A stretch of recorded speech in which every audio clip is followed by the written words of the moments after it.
আসসালামু আলাইকুম সবাইকে। আমি জান্নাতুল তাবাসসুম। আজকে আমরা অধ্যায় ৬ এর বেসিক কনসেপ্ট নিয়ে আসলাম। আজকে আমরা এই অধ্যায় ৬ এর কিছু গুরুত্বপূর্ণ সংজ্ঞা সম্পর্কে জানবো, যেগুলো আমাদের পরীক্ষার জন্য বা এমসিকিউর জন্য ইম্পর্টেন্ট। দেখো, প্রথম যে সংজ্ঞাটা আছে সেটা হচ্ছে fluid of life. Fluid of life কাকে বলা হচ্ছে? পানিকে ফ্লুইড অফ লাইফ বলা হয়। কেন? জীবদেহের ভৌত ভিত্তি হচ্ছে প্রোটোপ্লাজম। এই প্রোটোপ্লাজমের শতকরা ৯০ ভাগই হচ্ছে পানি। প্রোটোপ্লাজম কোষের মধ্যে থাকে, তার মানে প্রোটোপ্লাজম ছাড়া যেহেতু কোষ তৈরি হচ্ছে না, প্রত্যেকটা কোষের জন্য তার মানে পানির প্রয়োজন। এই কারণে পানিকে ফ্লুইড অফ লাইফ বলা হয়। ইমবাইবিশন কি? ইমবাইবিশন হচ্ছে কি কলের জাতীয় শুকনো বা আধা শুকনো পদার্থ কর্তৃক তরল পদার্থ শোষণের প্রক্রিয়া। কিছু কলের জাতীয় শুকনো পদার্থ রয়েছে বা অন্যান্য আধা শুকনো পদার্থ রয়েছে, যেগুলো হচ্ছে তোমার পানিটাকে শুষে নেয়, তরল পদার্থ শোষণ করে। এই প্রক্রিয়াটাকে ইমবাইবিশন বলা হয়। যেমন কাঠ, স্টার্চ, জিলেটিন এগুলো হচ্ছে ইমবাইবিশন প্রক্রিয়ার মাধ্যমে পানিটাকে শোষণ করতে পারে। অভিস্রবণ, একই দ্রব এবং দ্রাবকযুক্ত দুটি ভিন্ন ঘনত্বের দ্রবণ একটা বৈষম্যভেদ্য পর্দা দিয়ে আলাদা করা হলে দ্রাবক তার নিম্ন ঘনত্বের দ্রবণ থেকে উচ্চ ঘনত্বের দ্রবণের দিকে প্রবাহিত হওয়ার প্রক্রিয়াই হলো অভিস্রবণ। তার মানে অভিস্রবণ প্রক্রিয়াটা কি?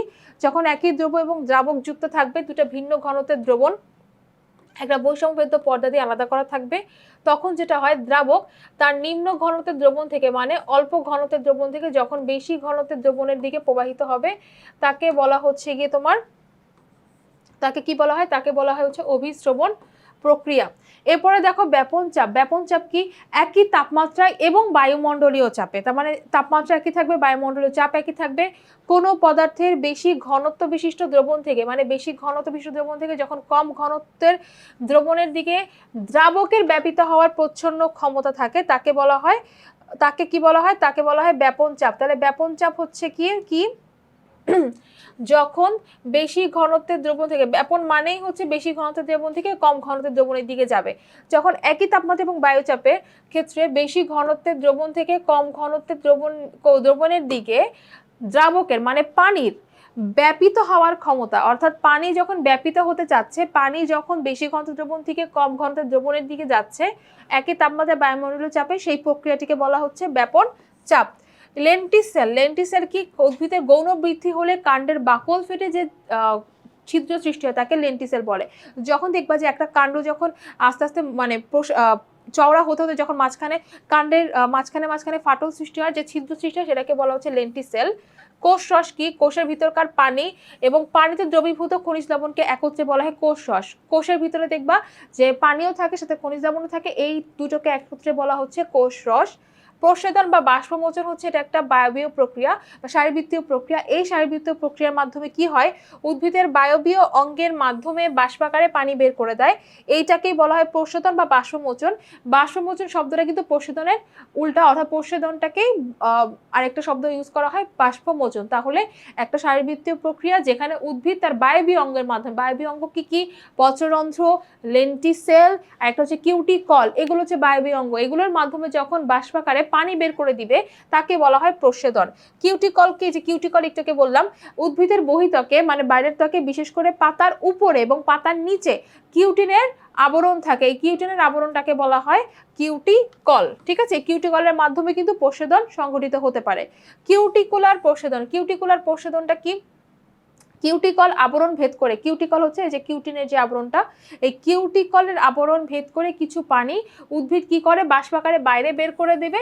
এইটাকে বলা হয় কিউটিকুলার প্রস্বেদন। ঠিক আছে? আর লেন্টিকুলার প্রস্বেদন কোনটা? যে লেন্টিসেল, যেটা আমরা পড়েছি, লেন্টিসেল হচ্ছে যে কাণ্ডের বাকলে যে ছিদ্র থাকবে সেগুলোকে বলা হয় লেন্টিসেল। লেন্টিসেলের মাধ্যমে যখন কিছু পানি বাষ্পাকারে, মানে লেন্টিসেলের ভিতরে কোষগুলো আলাদাভাবে সজ্জিত থাকবে এবং এর মাধ্যমে কিছু পানি বাইরে বের করে দিবে, এটাকে বলা হবে লেন্টিকুলার প্রস্বেদন। এরপরে দেখো রক্ত কাকে বলে? রক্ত হচ্ছে একটা অস্বচ্ছ মৃদু ক্ষারীয়, মানে প্রকার থাকবে ক্ষারীয় এবং লবণাক্ত তরল যোজক কলা বা তরল যোজক টিস্যু। রক্ত সংবহন তন্ত্র কি? যে তন্ত্রের মাধ্যমে রক্ত প্রতিনিয়ত দেহের বিভিন্ন অঙ্গ এবং অংশ চলাচল করে তাকে রক্ত সংবহন তন্ত্র বলে। রক্ত সংবহন তন্ত্রে হৃৎপিণ্ড ছাড়াও রয়েছে শিরা, ধমনী, কৈশিক জালিকা। রক্তকণিকা কাকে বলে? রক্তকণিকা হচ্ছে রক্তের প্লাজমার মধ্যে ভাসমান বিশেষ ধরনের ক্ষুদ্র কোষ বা উপাদান। রক্তকে দুই ভাগে ভাগ করা যায়, একটা হচ্ছে রক্তরস আর একটা হচ্ছে রক্তকণিকা। রক্তরসটা হচ্ছে গিয়ে একটা তরল পদার্থ। এই রক্তরসের মধ্যে যখন কিছু কোষ থাকবে, ভাসমান থাকবে, সেটাকে বলা হয় রক্তকণিকা। ব্লাড গ্রুপ, লোহিত রক্তকণিকার অ্যান্টিজেন এবং রক্তরসের অ্যান্টিবডির উপর ভিত্তি করে মানুষের রক্তকে বিভিন্ন গ্রুপে ভাগ করা হয়। এই বিভক্তি হলো ব্লাড গ্রুপ। তার মানে ব্লাড গ্রুপ কি, মানুষের রক্তের ক্ষেত্রে রক্তের লোহিত রক্তকণিকার যে অ্যান্টিজেন রয়েছে এবং রক্তরসের যে অ্যান্টিবডি রয়েছে, এটার উপর ভিত্তি করে মানুষের রক্তকে বিভিন্ন গ্রুপে ভাগ করা যায়, এটাকে বলা হয় ব্লাড গ্রুপ। এরপরে দেখো নাড়ি স্পন্দন। ধমনীতে যখন রক্ত প্রবাহিত হয় তখন ধমনী গাত্রে যে সংকোচন প্রসারণের সৃষ্টি হয় তাকে নাড়ি স্পন্দন বলে। দেখা যায় ধমনীর মধ্যে যে রক্ত প্রবাহিত হচ্ছে, যে অক্সিজেন যুক্ত রক্ত প্রবাহিত হয়, তখন ধমনী গাত্রে ক্রমাগত সংকোচন প্রসারণ সৃষ্টি হয়, এইটাকে বলা হয় নাড়ি স্পন্দন। ঠিক আছে, আর এটার কিন্তু একটা সংখ্যা রয়েছে, এটা তোমাদের বইতে দেয়া আছে। এটা সংখ্যাটা কি তোমাদের মনে আছে? প্রতি মিনিটে নাড়ি স্পন্দনের মান হচ্ছে 60 থেকে 100 বার। ঠিক আছে, আচ্ছা উচ্চ রক্তচাপ কাকে বলে? রক্ত চলাচলের সময় রক্তনালীতে স্বাভাবিকের চেয়ে বেশি রক্তচাপকে বলা হয় উচ্চ রক্তচাপ। তাহলে যখন রক্ত চলাচল হবে, রক্তনালীতে একটা স্বাভাবিক চাপ থাকে, তার থেকে যদি বেশি রক্তচাপ হয় তাকে উচ্চ রক্তচাপ বলা হবে। সর্বজনীন রক্তদাতা কারা? ও গ্রুপের রক্ত বিশিষ্ট ব্যক্তি সব গ্রুপের রক্তকে দিতে পারে, তাদেরকে সর্বজনীন রক্তদাতা বলা হয়। আর সর্বজনীন রক্তগ্রহীতা কি? এবি ব্লাড গ্রুপধারী ব্যক্তিরা, যে কোনো ব্যক্তি রক্ত গ্রহণ করতে পারে, তাদেরকে সর্বজনীন রক্তগ্রহীতা বলা হয়। এরপরে হচ্ছে কি রক্ত সঞ্চালন। রক্ত সঞ্চালন হচ্ছে হৃৎপিণ্ডের সংকোচন এবং প্রসারণের মাধ্যমে যখন রক্ত দেহের বিভিন্ন অংশে অবিরাম চলাচল করে তাকে রক্ত সঞ্চালন বলা হয়। এটা হৃৎপিণ্ডের মাধ্যমেই কিন্তু আমাদের দেহের প্রত্যেকটা কোষে, প্রত্যেকটা অঙ্গে কিন্তু রক্ত সঞ্চালন সম্ভব। হৃদস্পন্দন কি? হৃৎপিণ্ডের একবার সিস্টল একবার ডায়াস্টলকে একত্রে হৃদস্পন্দন বলে। সিস্টল মানে হচ্ছে সংকোচন,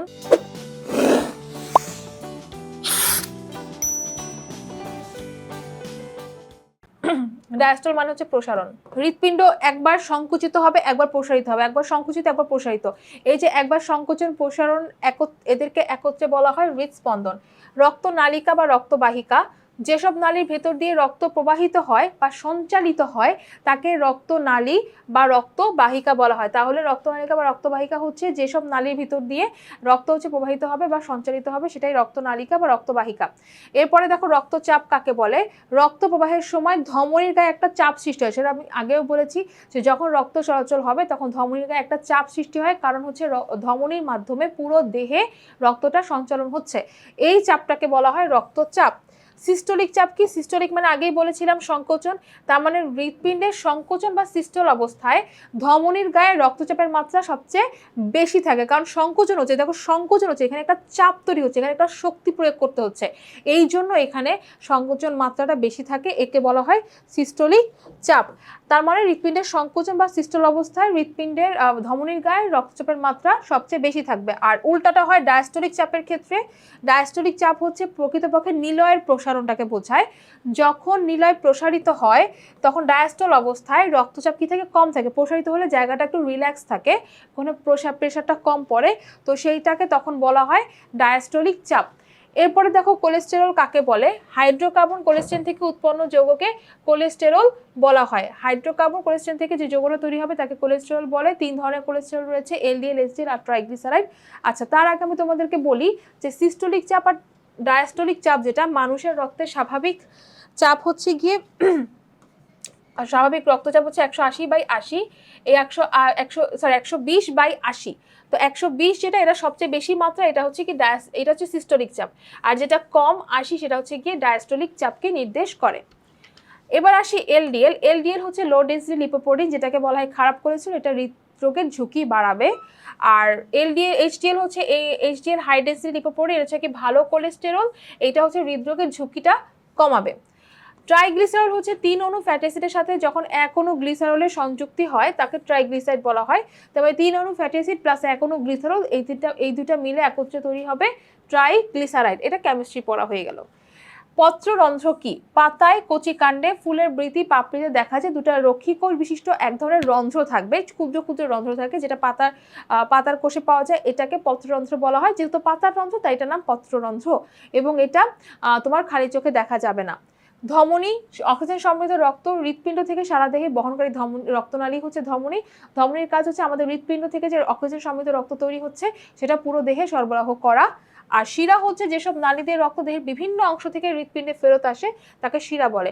শিরা মূলত আমাদের দেহের বিভিন্ন অংশ থেকে কার্বন ডাই অক্সাইড যুক্ত রক্ত সংগ্রহ করে হৃৎপিণ্ডে নিয়ে আসবে, এদেরকেই শিরা বলা হচ্ছে। কৈশিক জালিকা কে? পেশিতন্তুতে চুলের মতো অতি সূক্ষ্ম যে নালিকা থাকে, মানে সূক্ষ্ম সূক্ষ্ম দেখা যায় রক্তনালী থাকবে, রক্তনালিকাগুলোকে বলা হয় কৈশিক নালিকা বা কৈশিক জালিকা। আপেক্ষিক আর্দ্রতা কাকে বলে? বায়ুতে জলীয় বাষ্পের পরিমাণ এবং বায়ু জলীয় বাষ্প ধারণ ক্ষমতার আনুপাতিক হারকে আপেক্ষিক আর্দ্রতা বলে।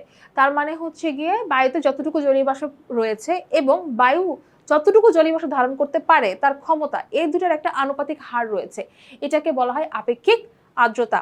হিমোগ্লোবিন কি? হিমোগ্লোবিন হচ্ছে একটা রঞ্জক পদার্থ।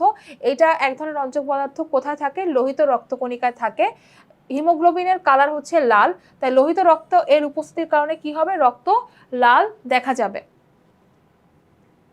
এরপরটা হচ্ছে ফ্যাগোসাইটোসিস। এটা কি? এটা হচ্ছে এক ধরনের প্রক্রিয়া যেটা শ্বেত রক্তকণিকা যে প্রক্রিয়ায় রোগ জীবাণু ভক্ষণ বা ধ্বংস করে তাকেই বলা হয় ফ্যাগোসাইটোসিস প্রক্রিয়া। তাহলে ফ্যাগোসাইটোসিস প্রক্রিয়া কি হয়? শ্বেত রক্তকণিকা রোগ জীবাণু ধ্বংস করে বা ভক্ষণ করে। নাড়িঘাত বা ধমনীঘাত।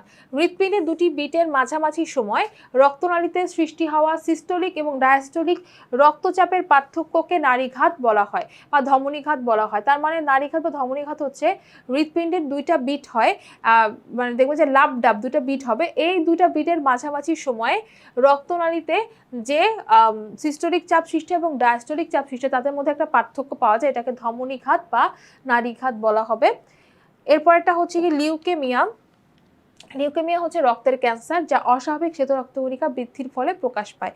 অস্বাভাবিক শ্বেত রক্তকণিকা বৃদ্ধি পেলে তখন দেখা যায় রক্তে লোহিত রক্তকণিকা অনুচক্রিকার একটা ইমব্যালেন্স তৈরি হয়, ভারসাম্য নষ্ট হয়, এটাই হচ্ছে কি লিউকেমিয়া। এরপরে হচ্ছে মধ্যস্তর। দৃঢ় অনৈচ্ছিক পেশি দিয়ে গঠিত হৃৎপিণ্ডের বহি এবং অন্তঃস্তরের মাঝের স্তর হলো মায়োকার্ডিয়াম বা মধ্যস্তর।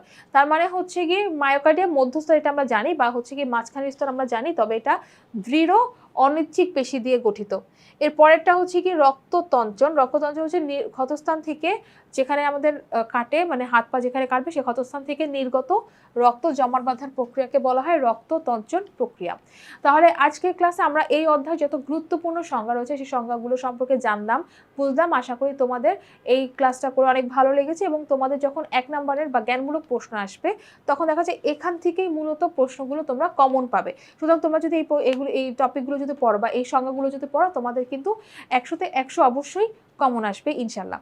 তাই আজকের ক্লাসটা আমি এখানে শেষ করে দিচ্ছি। আজকের ক্লাসের মাধ্যমে আমরা অধ্যায় 6 বেসিক কনসেপ্ট কমপ্লিট করলাম। সবাই তাহলে ভালো থাকবে, সুস্থ থাকবে। আল্লাহ হাফেজ সবাইকে।